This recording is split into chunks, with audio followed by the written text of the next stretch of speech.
Hello, and welcome to a Dragonfire on the Commodore VIC-20, and as you can see this was released in 1983, and this is a cartridge game, and I'd never actually played this before until on one of my other reviews.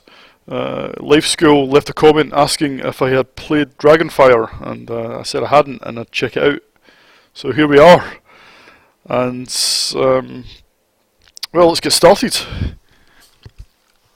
So the idea is that you take control of this chap, and you've got to make your way to each castle, avoiding the fireballs. And once you get to each room, it's guarded by a dragon, and you've got to collect all the treasure, then exit the room, and on to the next level. So it's a pretty simple idea. There's only two main play areas, this one and the room with the treasure. And so graphically there's not much variety apart from the colour of the dragon in each room.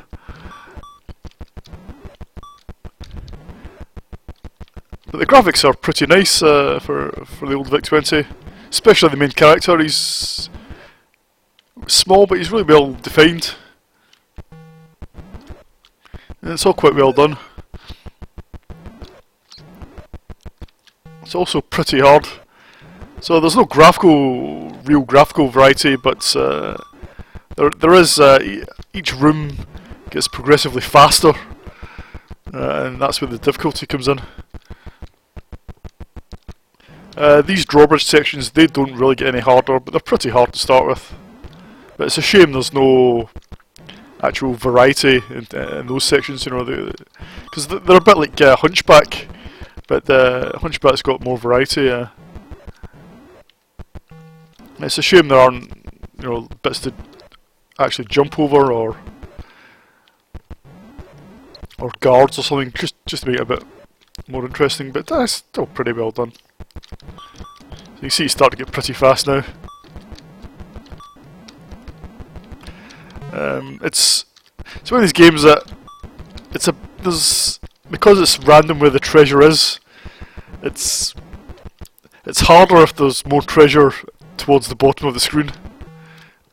Oh, I've just made that. So there maybe is a little bit of luck involved, but there's still a bit of skill involved. And when I first played it, I thought, okay, there's not much to this game, but it's a really good high score game, just to play purely for score.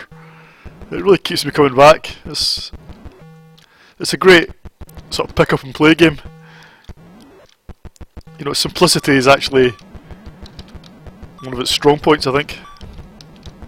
It's getting ridiculously fast now.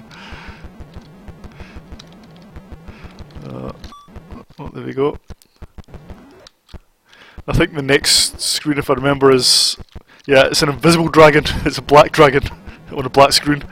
That's pretty hard. I mean, that's that's pretty hard. Oh, I'm not sure I'll be able to. Oh, managed to do that one. This is probably the furthest I've ever got. Oh, oh.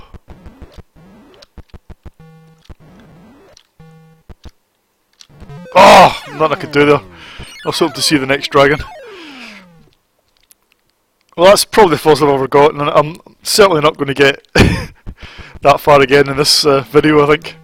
I'll have one more game, but so yeah, graphically it's pretty good. Gameplay I think is great. The sound is the only area that's a little disappointing, because you can get really good sound effects on a VIC-20, but this game doesn't have anything special. It's certainly not Grid Runner when it comes to sound effects.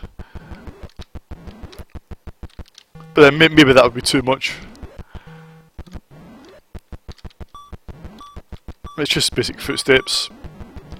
It's a jingle when you pick up the treasure.